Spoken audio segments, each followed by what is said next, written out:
Welcome to the channel. My name's Rusty Bartender, and this is 10 harsh truths nobody tells you about running a mobile bar. As you can see, I've got a cocktail in hand, and if you didn't know, as well as doing mobile bar videos, we actually do a lot of cocktail videos. Go check them out.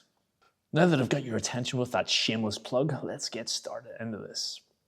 And if you do enjoy this video, I've got another video for you, which is called 10 Good Fun Things About Running a Mobile Bar, which is like the opposite of this video. Go check it out. So, first thing on my list is, you might think to yourself, I'm going to start this mobile bar because I enjoy making the drinks. But you know what? It's not just about bartending. Number one, it's also about logistics. Most of your time spent running a mobile bar is going to be spent loading up like your spirits, your ingredients, things like that, unloading, setting up for events, driving there. Your event could be a long, long way from where you're actually based. I mean, you're talking maybe 2 or 3 hours. You got to keep these things into account and be prepared to actually travel to where the work is. And when you're first starting out, sometimes you just don't take into account. You're thinking to yourself, oh, I've got this massive wedding booked. It's for 250 people. You're going to be supplying the bar. Happy days. Going to be making all this money. You spend 2 hours driving there. You spend 2 hours setting up. You spend a couple of hours cleaning up and a couple of hours driving home. Now there's 4 hours you might not have even accounted for. So if you've got extra staff with you, just know that you're going to have to pay them for what they actually work. And keep in mind, if you've got a couple of staff with you, those 4 hours that you didn't account for in the first place can add up to quite a bit of money. And at the end of the day, it's about making money, so just make sure you account for those sort of things. Number 2 on our list is clients change their minds quite a lot. So be prepared to be making changes right at the last minute. Always find out exactly what the customer wants, because communication is a big part of what we do here. In an ideal world, you have a little spreadsheet sorted out with phone call conversations, the emails that you've sent, everything down to the last detail, so that when you're getting there to an event, you're not stressing out. And the client's already told you exactly what they want, and you're not going to forget anything because you've got it all written down in your little spreadsheet. But I will add to this too that you're going to get a lot of clients who actually ghost you from your emails and your first interactions with them. They'll ask you what your prices are, your packages are, and you will probably never hear from them ever again. Don't be disheartened by this, because people who actually want to book you will end up eventually booking you. But you just need to weed out who the time wasters are. Number 3 on the list is weather will always be your biggest enemy. So before going to an event, always check the weather forecast, because if you've got an outside event and it's going to be bucketing down, just make sure you've got enough covers, or you're wearing the appropriate clothing. And if it's going to be windy, make sure you've got something so that stops your menus and stuff blowing over, because that happens a lot at weddings. Just little weights to keep the menus on the tables.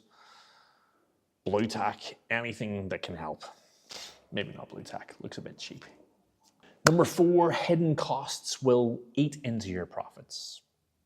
Things you might not have thought of. Glassware, you probably thought of your glassware already, or you use plastic cups. But what if those plastic cups or glassware get damaged and you need to replace them? That's like ongoing costs. A lot of people don't take into account the price of ice. Unless you're making your own ice, ice can get quite expensive. Also take into account if you're going to be traveling long distances to your events, fuel is a big cost too.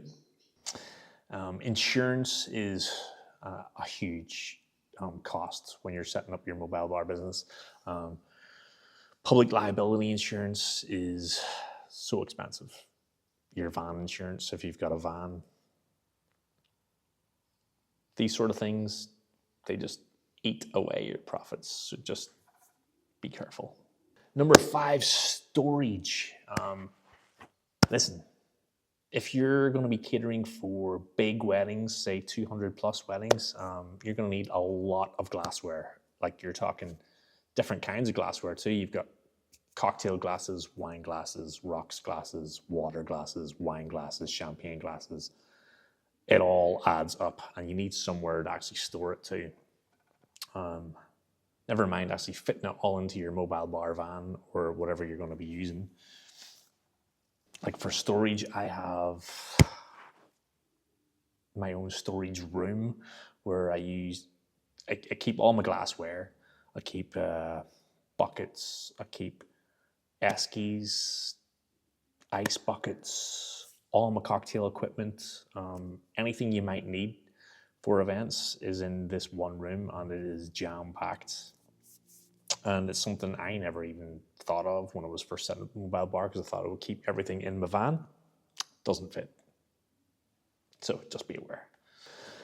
Number 6, events rarely run on schedule. The amount of weddings I have been to that don't start on time is unbelievable. Going to be doing a wedding event, just be aware the wedding might run for far longer than they've actually scheduled for, and things just don't go to plan sometimes.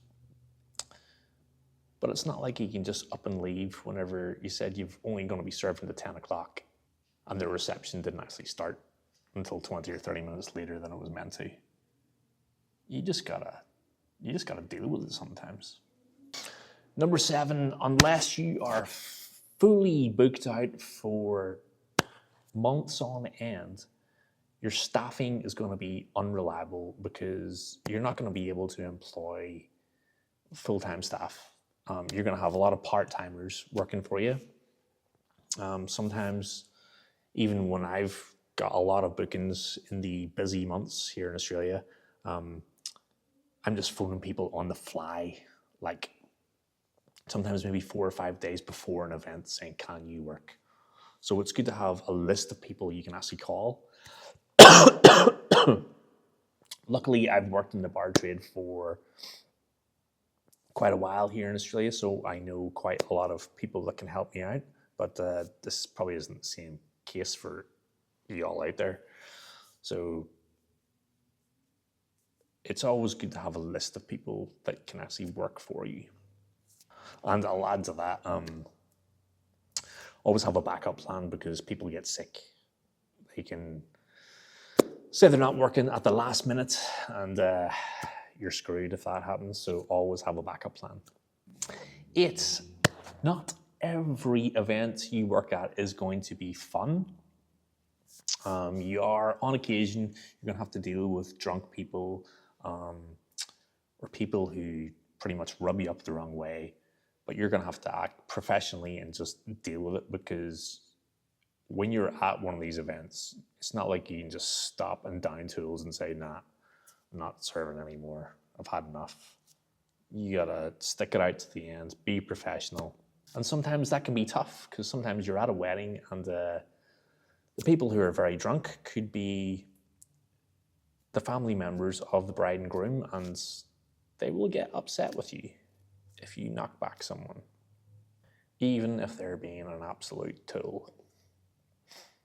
Number 9, the hustle never stops. What I mean by that is you might think that mobile bar work might just be a weekend gig for you, the weekend hustle. And essentially it is, but the amount of work you do leading up to that weekend, some people don't realize.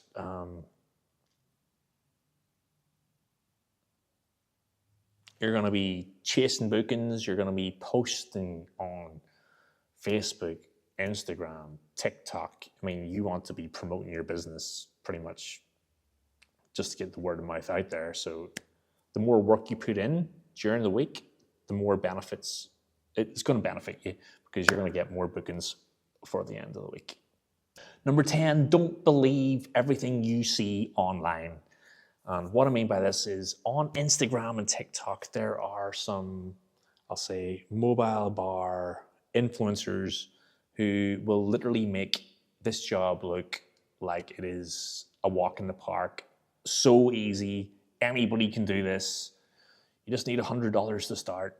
And essentially, if you're going to be just doing your mobile bar gigs in like people's birthdays and stuff, I guess that's true. But if you want to make a proper business of it, it's going to be the opposite of what you see on TikTok and Instagram.